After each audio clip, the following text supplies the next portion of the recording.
spring's right around the corner again? That school semester just flew by. You think? It felt like it took forever to me. Really, mistress? But the only days you came to school were the time when we thought Miss Katsura was quitting, and then last episode, and that was it. Well, I'm the heroine of the show, so when the story takes place in Hakuo, I have no choice but to show up. So how does this stupid thing... I'm afraid you're not making that much sense, mistress. I'm done. Let's chat again. Seriously, though, why is school such a huge fat pain? You know, if this were Academy or this would be a totally different show. And I'd love to try on the Academy's uniform sometime, that's for sure. Her dislike for school is starting to become pathological.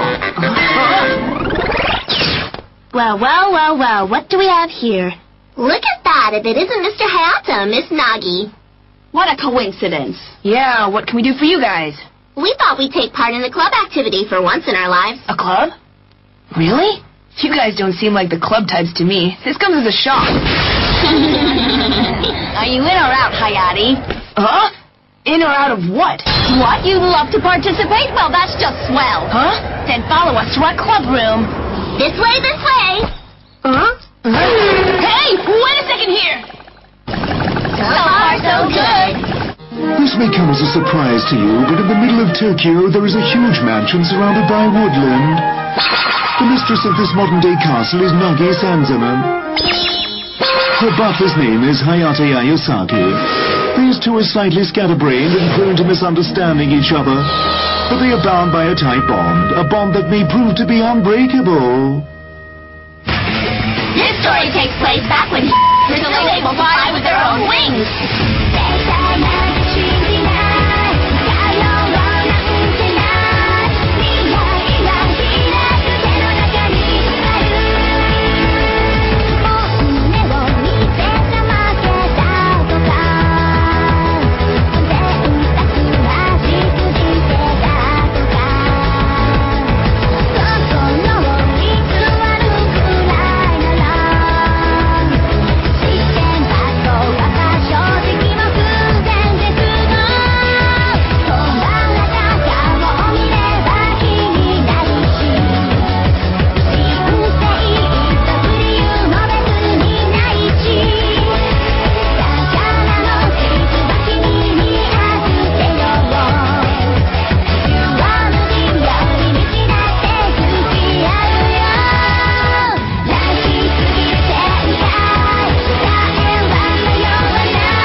Motion Picture Research Club?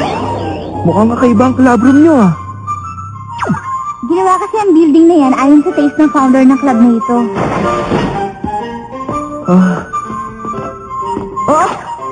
16mm film to ah. At isa tong super short camera. Alam ko na. MC ang club nyo. As in movie club. Tama ba ako? Ano ba yung pinagsasabi mo? Munting kuneho? Bakit? Mali ba ako dun? Wala naman kaming balak na mag-shoot ng movies eh. Hindi namin kayang gumawa ng ganang kahirap na project. Kung ganun, anong ginagawa nyo? Hindi ba obvious kung ano? Ha! Nangungulit na kami at nag-shoot ng comedy. Pagkatapos nun, pagtatawan na namin yun kasama ang buong tropa. Aha! Kaya kilalating kami sa pangalang ni Kuni Movie Club. In charge, you3! Ha? Ganun? E di para na rin kayong boredom killing club. Anong boredom killing club? Picture Research Club? Mukhang maganda panoorin to ah. Ano to? Nagkaroon ng interest si Lady Nagi na makihalubilo sa ibang mga tao. Hindi. Sa motion pictures lang siya interesado. Nagi, member ka ba ng club dito sa school? Wala akong sinali yung club. Kung ganun, subukan mo ang club namin. Maganda ang club namin at dati kami taga-picture ng mga cute na babae. Hindi mahirap ang activities dito. Kaya para ka na rin nag-preserve ng memories. Ano kaya ang gagawin ko? Ito na nga yun. Magandang pagkakataon na to para kay Lady Nagi na may tendency maging hikikomori na ma-enjoy naman ng normal na high school life. Bilang partner niya, kailangan ko siyang supportahan dito. Okay. Wow, parang ang saya naman ng activities nyo. Anong klaseng footage bang sinushoot nyo? Magkwento naman kayo tungkol sa mga projects nyo. Andito lang naman sa loob yung mga projects na natapos na namin eh. Patingin naman ako.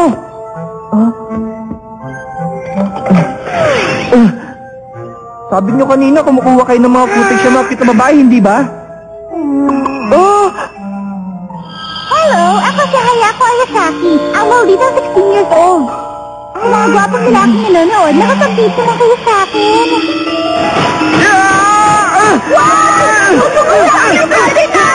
Saan ba yung stolen shots na yun? Tapos sinadap niyo pa yung boses ko. Ano naman, nakakatawa nga eh. Nga pala, nakaset up sa buong paligid ang camera.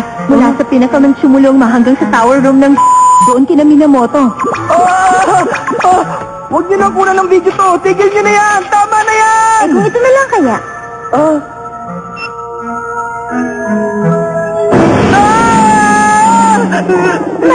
Hindi ko na po kaya tigilin ang sarili ko. Huwag mong gawin yan na Yasaki. Teacher mo ako at estudyante kita. Hindi tayo pwede. Pero gusto ko makasama kita. Wala na ako ibang natin. Siraan ka na ba? Huwag mo naman ako pahirapan ng ganito. Pag nangaliwang isang lalaki, maaasahan siya. Madaming babae ang aasahan. Your movies have made me look like the biggest flirt in the world! Kaya eh, ipaliwanag mo anong ibig sabihin ng lahat ng yun. Aksidente lang yun. Hindi ko naman sinasadya lahat yun eh. Lady Nagi. Umalis na tayo sa lugar na to. Alis ka kaagad, Hayata. Kararating mo pa lang dito eh. Ayoko na makita mga kaindik-indik na iskandalong yan. Sobrang nakakahiya na yan. Ako, huwag mo naman sabihin yan. Pakiusap, tulungan mo naman kami Tulungan? Ano bang ibig niyong sabihin? Mukhang may kasiyahan dito. Principal, bakit kayo napadaan dito? Si Lady Guswang nagsusupervise ng Club Investigation Day, kaya nandito siya ngayon. Club investigation? Kailangan kong kilatisin kung makabuluhan na lahat ng mga ginagawa sa club. Ganun na nga. Marunong din pala siya gumawa ng mga normal na gawain paminsan-minsan. Huwag mong papaloko dyan, Hayata. Talaga bang sa tingin mo normal siya? Akala mo lang yun. Hindi mo kasi alam kung gaano karami mga naghihirap dahil sa mga investigations na. Halimbawa na lang yung tennis club. Wala ba sa kanila marunong gumawa ng boomerang technique? Close down. Ang American Football Club. Hindi mo na nila kayang gawin ng bat dive sa ere. Close down. Hindi lang yan, pati din sa Dow Club. To win or not to win, hindi sila gumagamit ng... Ano ba naman yan? Close down. Ayun, kaya madaming clubs na wala ng ganun-ganun lang. Ayoko mag-close down din kami. Kaya nga gusto namin isali ka sa club namin dahil ikaw ang isa sa mga paborito ng superintendent dito sa campus. Yun talagang dahilan kung bakit ikaw ang dinala namin dito. Pwede mong ipakita sa kanyang footage kung gano'ng kalaki ang financial crisis na hinaharap ko ngayon. At hindi lang yun. Sa tingin ko, hindi ma-enjoy ng principal na panoorin pa yan. Ano? Ito ba ang embarrassing moments collection ni Hayate Ayasaki? Kompleto lahat ang to, di ba? Bakit nasira to? Gusto ko pa naman mapanood ito. Lady Kusuha. Kailangan mag-close down ang Motion Picture Research Club ni Ora mismo.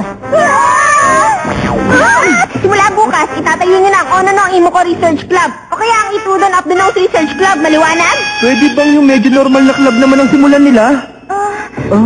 Sayang naman. Mag-shoot na naman sana kami ng isang napakagandang footage. Isang napakagandang footage? Naman sana namin ipakita yun sa inyo eh. Ano ba yung sinasabi ninyo? Walang iba kundi ang staff credit sa ending record! Staff credit? Ano yun? Oo, nakikita yun sa mga jacket movie. Dun sa mga staff credits, pinatakiring NG shots, di ba? Alam mo na? Oo, alam ko na. Aba, gusto kong ideyang yan. Ako din, okay lang sa akin ang jacket movie. Naku, nagpapakita na ng interest si Lady Nagi sa mga film na hindi 2D. Bilang butler niya, kailangan ko gawin to para sa kanya.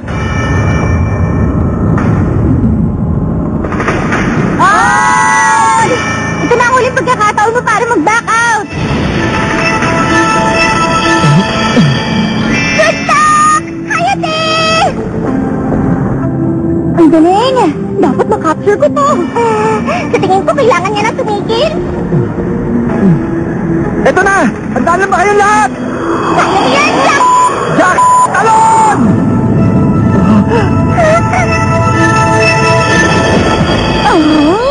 Meanwhile, back at the mansion. What are you doing, Shori? You can't use that camera in here.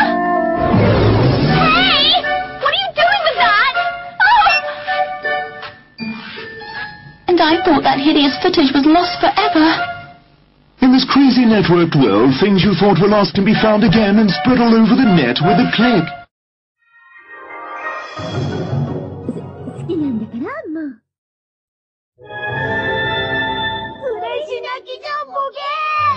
Ang Kowa Motion Picture Research Club, ang kauna-unahan ang Panabik Karma Story Competition!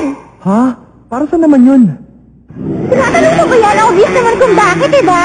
Sabi nga sa title, importante para sa Motion Picture Club ang kaligtasan ng lahat. Pinag-aralan namin ang lahat ng mga nagawa namin at kumuha ng video na pwedeng panoorin at ma-enjoy ng lahat. Yay! Ano ba yun? Hindi ko hayaang sabihin mo ulit na aalis ka na. Meron na kaming kontrata na pinirmahan kasama ang superintendent na kung mabibigyan namin siya ng katawa-tawang footage ni Hayata, bibigyan niya kami ng 30% additional funds! Bakit niyo ginawa yun? Isa pa, pumayag na rin si Nagi na tulungan kami bilang isang club member. May problema ba? Kung saan nga pala itong normal story competition ninyo? Salamat dahil sinalong mo yan, Nagi ko. Alam mo kasi, Nagi. Ipapaliwanag namin sa'yo, Nagi Springfield. Pwede bang Nagi na lang ang itawag niyo sa akin? Nangyari ito nung elementary ako. Nandun ako nun sa isang napakalayong nayon sa tabing dagat. Pakiramdam ko, wala akong mintuang oras sa bayan ito. Nakakatakot sa lugar na yon at sa bahay kung saan kami pansamantalang nanirahan ay niribulto ni Ninomiya Kinjiro na nakaharap sa karagatan. Ayon sa tagapagpantay ng bahay na yon, tuwing gabi ang ribultong yun ay umiikot para tingnan kung may mga bata sa bahay na to hindi pa natutulog na maaga. Kaya dapat matulog ka na maaga. Naintindihan mo ba? May narinig ba akong ganyan? Alam ko na. Kukolektahin natin ang mga ganong klaseng pangkaraniwang kwento. Hindi! Itutuloy ko ang kwento. Kung pamilyar ito sa inyo, sabihin niyo lang sa akin, ha? Nung gabi na, lumabas kami kasama ang iba pang mga bata para tignan ng rebulto. Ang oras naman 2 a.m. Pag naalala ko yun, iniisip ko na hindi na namin dapat ginawa yun. Sobrang dilim sa lugar na yun, malakas din ang hangin, at naglalabas ito ng tunog na parang may inuugong. Naghintay kami ng 10 minuto, tapos 20 minuto. Summer pa nun, hindi ko maintindihan kung bakit malamig. At pagkalipas nun ng ilang sandali, hindi kami makapaniwala sa nakita namin. Nakatulog kami hanggang salubungin kami ng sikat ng araw. Ano nangyari sa rebulto? Lahat kami nakatulog kaya wala nakakita kung anong nangyari. 17 steps ang ginamit ko para lang sa isang walang kapitarang kwento. Ganyan lang ang ginagawa namin. Nangungulekta kami ng normal na kwento na may mga pangyayaring hindi naman makabuluhan. Gusto namin gumawa ng mga video at hintayin ang mga manonood na sabihin sayang lang ang oras ko dahil pinanood niyo pa yan. Sino naman ang magkakainteres dun? Lahat ng mga tao ay may isa o dalawang walang katuturang kwento sa buhay na pwede niyang ipamahagi sa iba. Sige na, magkwento ka na. Alam ko may isi-share ka rin. Yung walang sense na kwentong pinakatatago mo. Ano kasi? Sige, ito na. Nung bata pa ako, nakatira ako noon sa isang napakaliit na bahay. Seryoso ka? Walang silbi ang bahay na yun. Tuwing gabi, lagi mong maririnig ang ingay ng mga bintana. Minsan naiwan ako sa bahay na mag-isa. Wala kaming kuryente noon kaya sobrang dilim sa loob. Sinubukan ko matulog. Bumuloktot na nga ako gamit ang puton. Pero lalo pang lumakas ang ingay na maririnig mula sa bintana. Hindi naman yung ganun dati. Takot ako pero pakiramdam ko may tumatawag sa akin kaya lumapit ako sa bintana. Hinawi ko ang kortina at dumungaw para makita ko kung anong nasa labas. Nalaman kong malakas lang palang ihip ng hangin nun. Ano naman ngayon? Wala naman nangyari Yan mismo hinahanap namin. Magaling, Hayata. Nagkakaintindihan tayo. Maraming salamat. Sandali, ako naman! Magaling kayo sa kwento ko! Ma'am Katsura, paano po kayo nakapasok dito? Ganito yon. Tuwing tanghali, umaalis ako sa POD room, hindi ba? Minsan, pagkatapos ko sa trabaho, naramdaman ko ito sandaling pumasok ako sa kwarto. Parang may mali dito Sa unang tingin, walang nagbago sa kwarto. Pero pakiramdam ko, may importanteng bagay na nawawala at hindi ako mapalagay. Hinalungkat ko ang lahat ng gamit ko sa kwarto.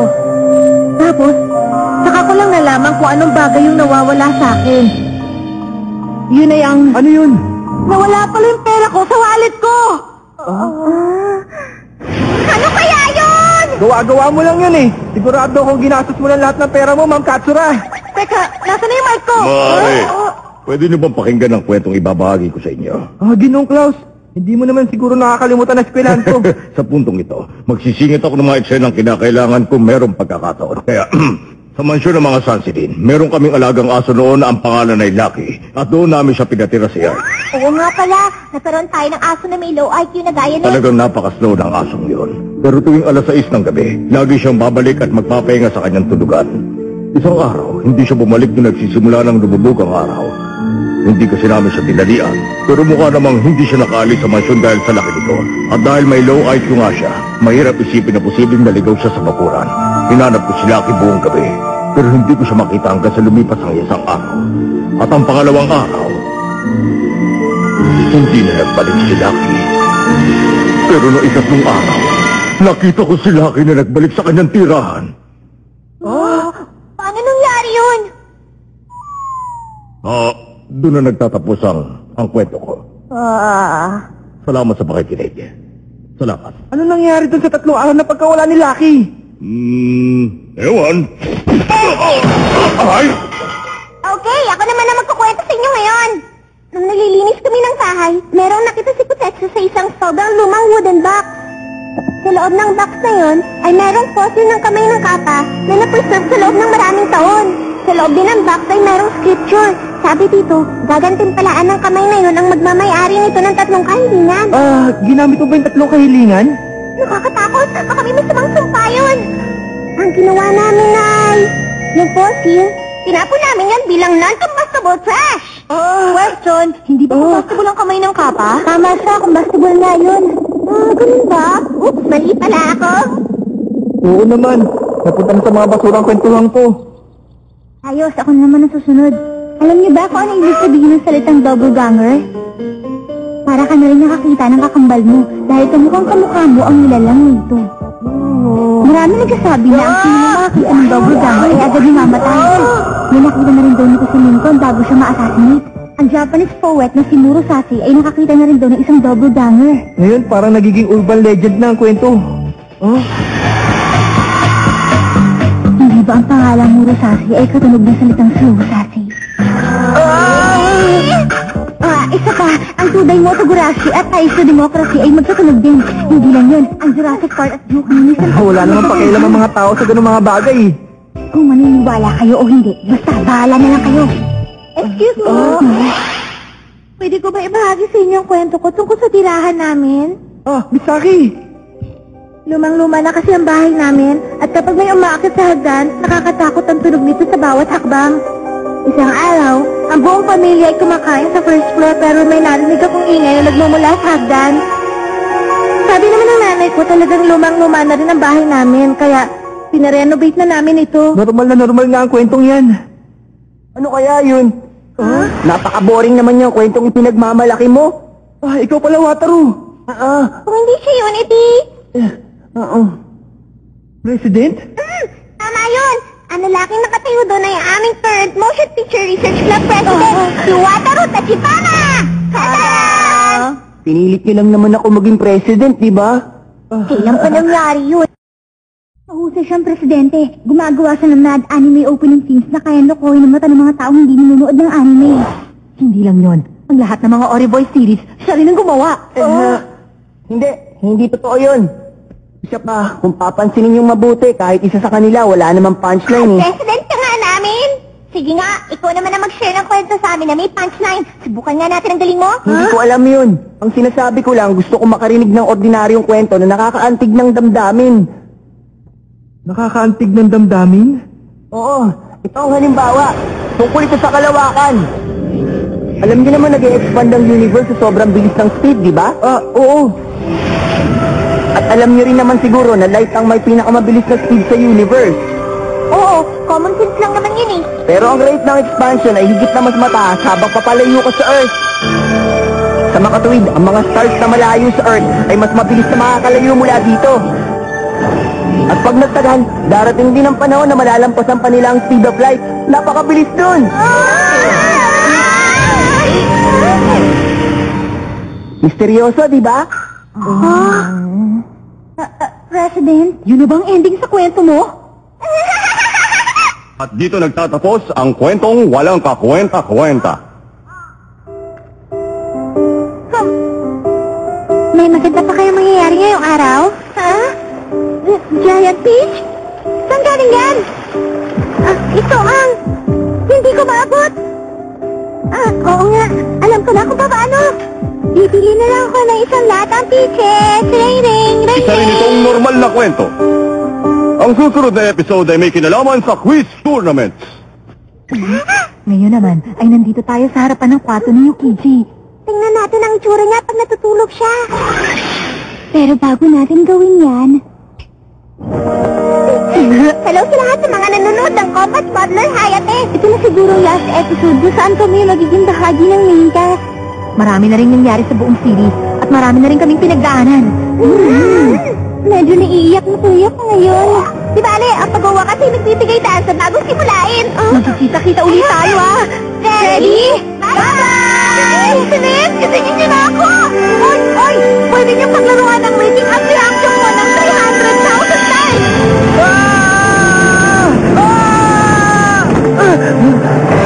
Ano gawa ko?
輝け飛び出せ腰振れ第4256回女子高生ウルトラクイズ司会は私見切りテルオと安倍魔王でお送りします参加ペアは全国から集いに集った1万組ってさてどのペアが勝利の栄冠を勝ち取るか楽しみきます次回クイズ蓄積と書いて友と読むなんで私がハムスターと一緒に出る羽目になるのだ次回も颯のごとくに決まりフォーみなじる